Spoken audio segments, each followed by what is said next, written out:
Welcome to this episode of the Bible Professor Podcast. Today, I'm excited to have Jeremy Sams. He's an award-winning artist, a painter here in North Carolina. He lives near Greensboro, North Carolina. He's going to talk about some of his paintings and how his Christian faith informs and influences his artwork. And stick around to the end. He'll have a message to share to the world. He'll have a message to share to other artists as well. His website is jeremysams.com. So let's listen in as we are joined by Jeremy Sams on the Bible Professor. Thank you, Bible Professor. Yes, sir, brother. Appreciate that, man. I appreciate you a whole lot. If you could just let my listeners know who you are, some of your background, how you got into art. If you want to share about your family and whatnot, that'd be great as well.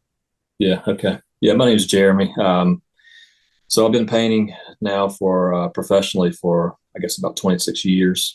But I started out ever since I can remember as a little child, drawing, things like that. So I got some little doodles of things that I did when I was a kid. But ever since I could hold a pencil, I've been drawing. But I didn't start painting until I was in high school. I finally got an art class in high school. And that's when my very first time of painting on canvas, and just fell in love with that. So years ago, like my mom and dad, for instance, where did my art come from? I guess my dad has always been able to draw and real crafty and things. He does little wood carvings, things like that. My mom, she can't draw a stick man, but she's real crafty. She's real design oriented. And so I think maybe there's a bits and pieces of both sides that played into that. But we didn't have any kind of art structure at all growing up. We didn't know anything about art, like I said, no art classes, things like that. So I just saw stuff hanging on people's walls. And so I had no idea you can even make a living as an artist, what you can do as an artist. So I was pretty clueless about all that stuff. And so when I went to high school, took an art class, fell in love with painting. And I think my first painting was a picture of the house that I grew up in. And I felt like, man, this is really great. Looking back on it now, it looks terrible. I guess it's a terrible painting, but I just had such a good time in it. And so I just kept pursuing that. And I think my first paying gig was a man commissioned me to paint a portrait of his little girl. And so I painted this, I think it's about a 16 by 20 little portrait of the little girl. And portraits are extremely hard anyway. So I spent all these hours trying to get that thing just right. And then I think I even made the frame out of barnwood, and I charged the guy $40. So I made $40. I thought, man, this is the way to do it right here. Right. But yeah, that's kind of my background. Once I graduated high school, I didn't know what I was going to do. I went to college for 1 year, and I was planning on going for architecture because I just had no idea that you could do anything as an artist. So I was looking for something else that was somewhat art related. And so I went for 1 year, and I just got kind of burnt out on school. And I thought, I'm going to take a semester off, and ended up never going back. But one thing kind of led to another. I was working a part-time job at a building supply store in Asheboro, North Carolina. And they had this blank wall, and they said, we need to do something on this blank wall. And I just volunteered. I said, hey, maybe let me try painting a mural, And so I painted this mural that kind of incorporated everything that the building supply store had there.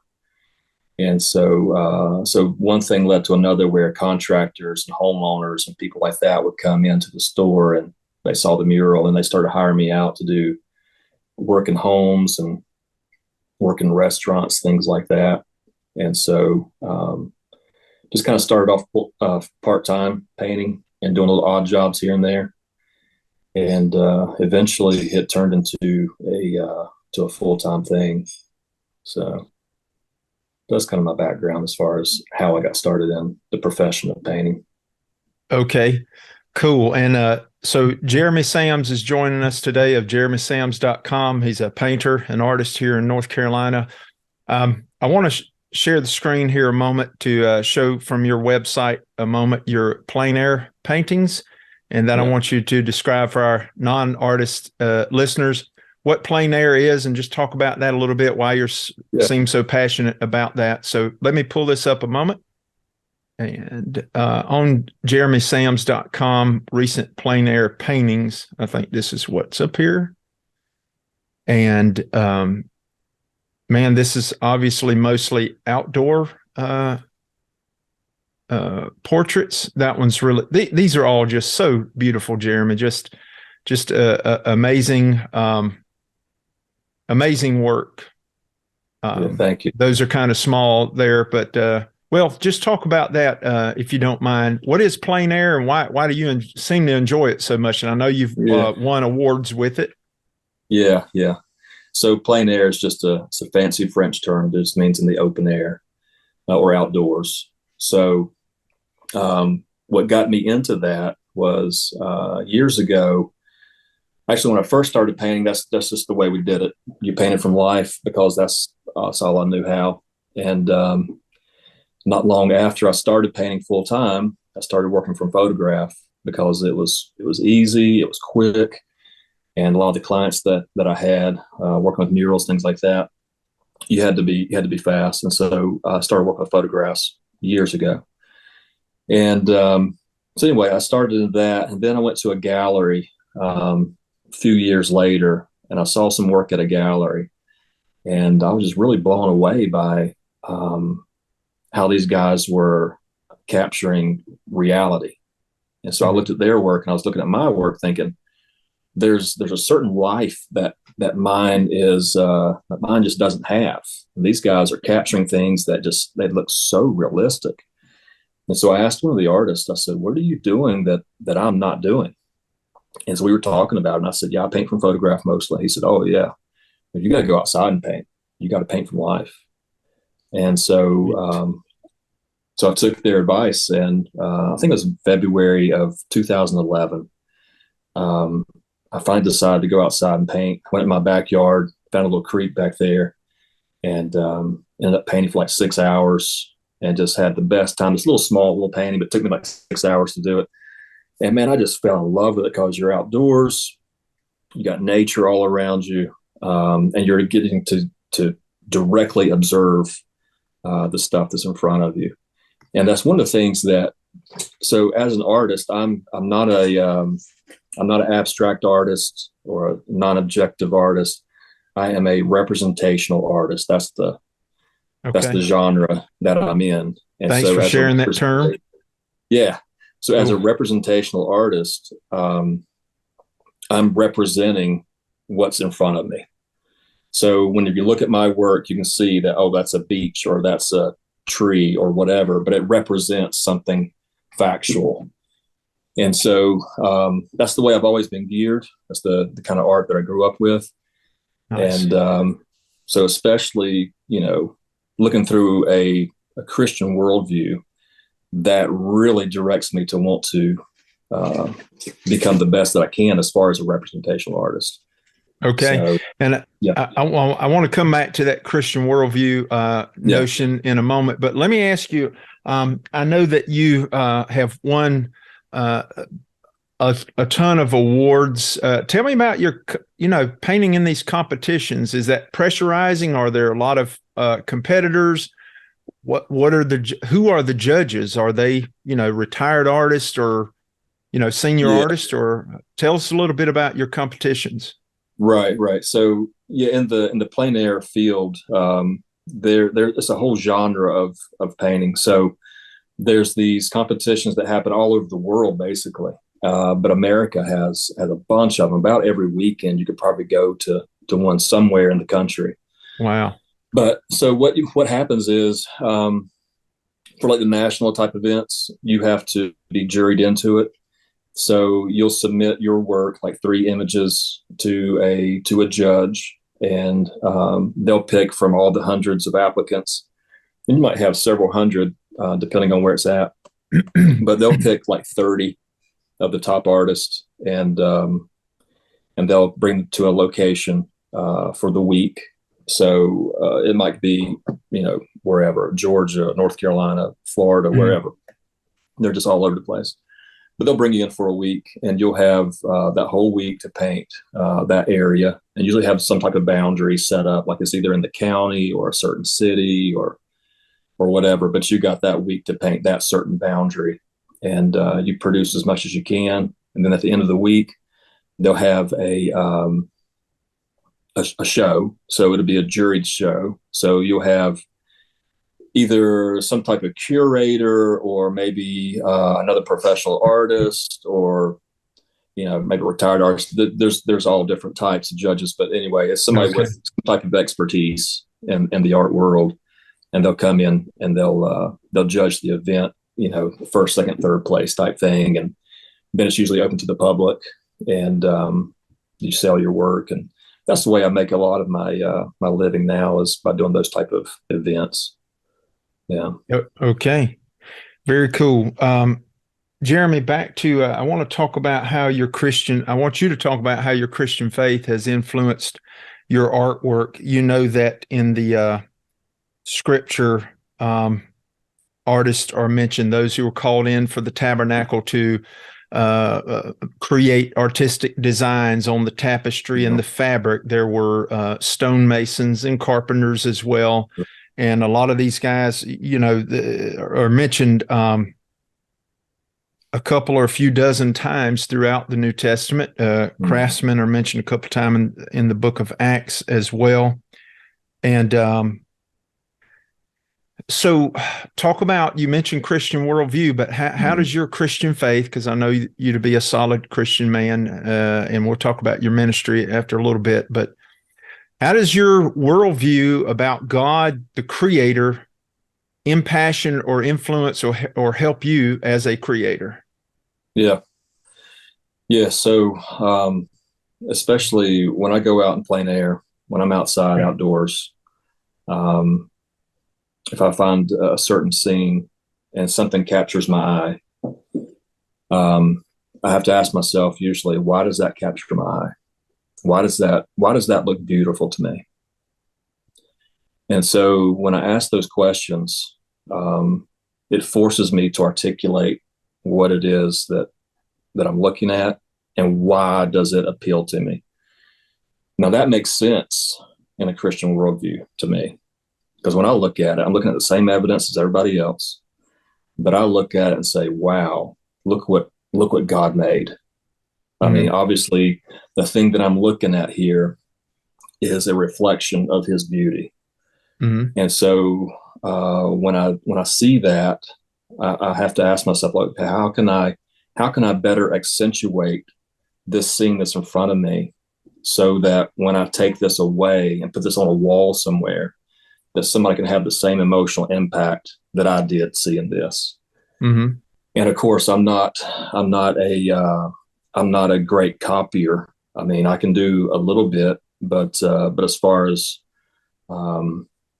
that impact that God gives you in that first moment, it's very difficult to try to capture that. So a lot of times we have to accentuate little things. I think of it kind of like as an artist, what we're doing basically is like poetry, like visual poetry. Like you guys are. You're linguistic, right? So whenever you're trying to tell a story, you're going to tell a story and use words that get to the soul of the matter, not just intellectual facts, but you're trying to tell, a story that's going to be appealing and to try to capture the soul of it. And that's the same thing that I do as far as art. I'm not just trying to take a photograph of the thing, I'm trying to accentuate something that brings glory to God in it. Now, and how does you mentioned this word representational art, which is what you do, and I think I understand that, but how juxtapose that with compare or contrast representational art with the abstract type stuff? How do you feel like your type of art more represents the creator or reality or the Christian worldview? Yeah. And don't get me wrong. There are times that you can use what they call non-objective art, which is a lot of what your abstract stuff is. Mm-hmm. There are ways of using that in a design sense that you can still bring beauty and show, show glory to God in that. But my main focus is more of seeing, like when I go out into a place, there's a truth, there's a reality that I'm looking at. And so in my field, in my genre, the representational art, I want to capture that truth and relay that truth, that reality. So it's objective. And that's what I'm talking about when I'm talking about representational. It's objective art, whereas a lot of the abstract is non-objective.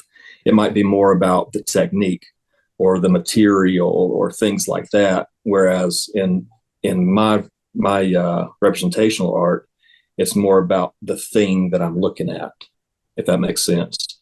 Okay. Yeah. Okay. So as far as the Christian worldview in that, is capturing reality. So that's my issue is I want to see, I mean, in a world today that's so fractured and so broken and so just absolutely messed up in different ways, I want to bring a reality. I want to bring people back to reality. Okay. With the world. I like that because I'm thinking of, famous artwork like Edvard Munch, The Scream or Scream. Yeah. Right, and right. You know what? With the broken world that we live in, yeah, that is reality on that level. But you're bringing your artwork does more on the, I don't want to say lighter side. You provide the hope, to place onto this broken world. So both of these types of artwork, then I think are useful, I guess is a good word to use. Yeah, they are. And what you'll see is with art is always it represents the culture, right? So there's two different ways. It represents the culture, but it also influences the culture. So in the art that I do, it's definitely, it more represents, like you said, the positive side. With so much fractured stuff, man, it's so good to go outside. You got all this stuff. For instance, myself, if I look at the news, I will get so depressed because everything just seems to be going haywire. But when I go outside, go down to the river, go down to the creek, whatever, man, it's just like, this is nice. This is beautiful, And so my goal is to provide beauty and to provide some type of more of a hope-filled message. Okay. Rather than capturing what, the fractureness of society and culture.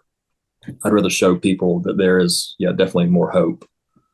Jeremy, I think, I've looked at your artwork. Well, I've seen you paint in person a couple of times, but your gallery, your landscapes gallery on your website, there are only a very few small handful of those paintings in which you did not include the sky. The sky is part of every portrait you do. And maybe that's by design to capture not just the beauty of what's out here in nature, but our help coming from above, maybe something like that. Or there's different techniques. And so one of the first things that I do when I find a scene that I like, I'm asking myself, number one, how should I format this painting? Should it be a horizontal painting, like a landscape, or should it be more portrait mode where it's, vertical?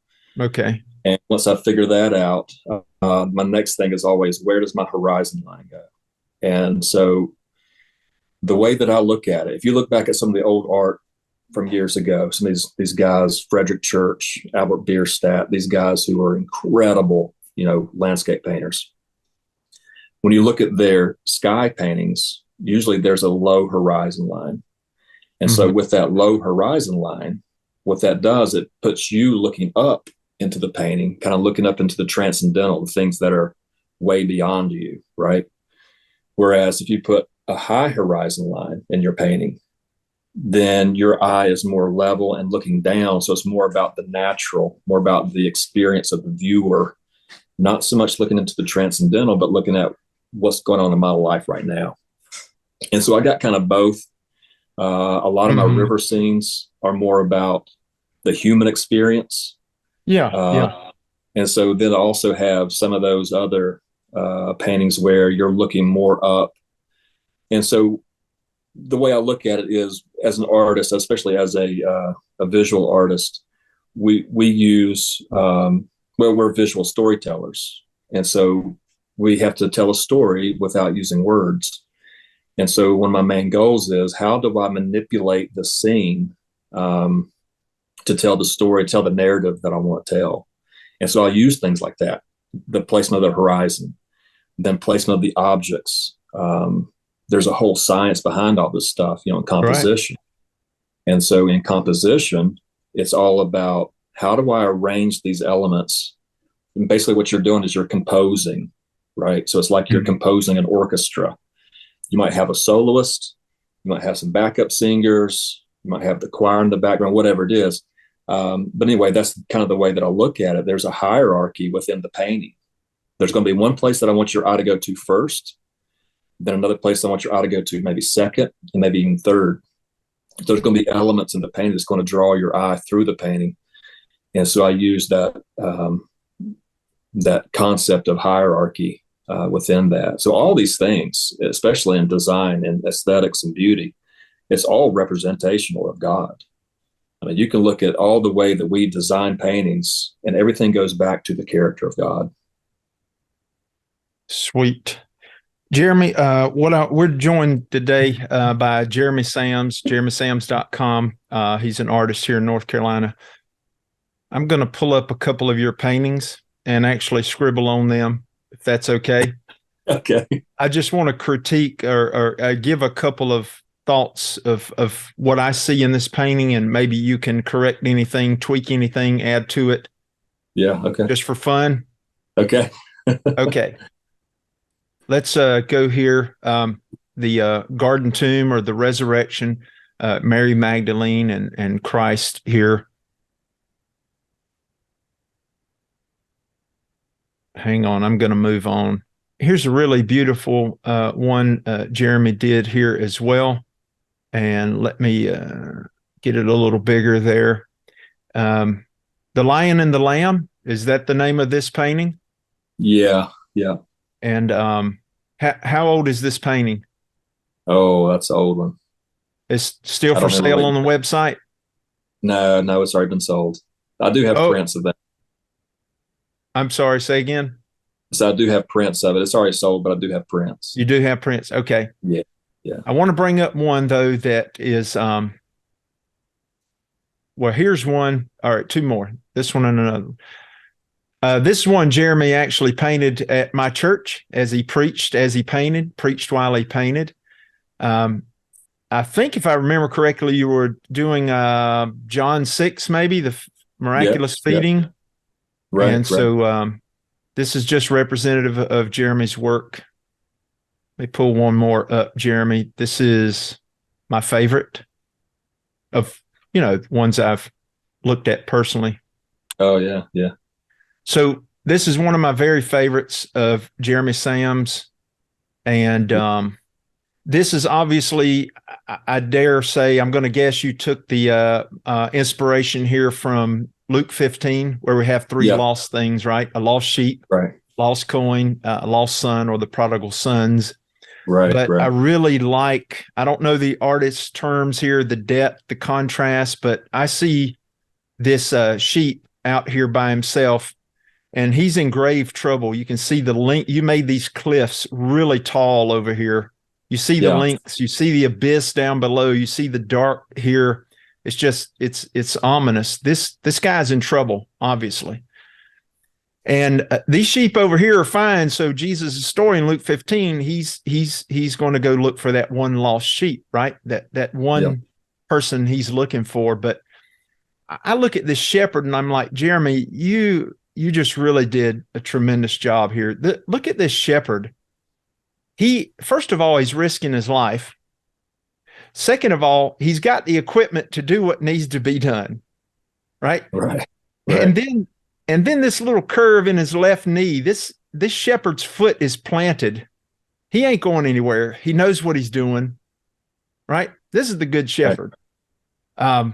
Anyway, have I misinterpreted or what, anything else going on there that you were thinking as you were painting this particular one? Oh man, you did great. Yeah. So, there's ways of looking at it. You're right on track, especially with the main story is that sheep.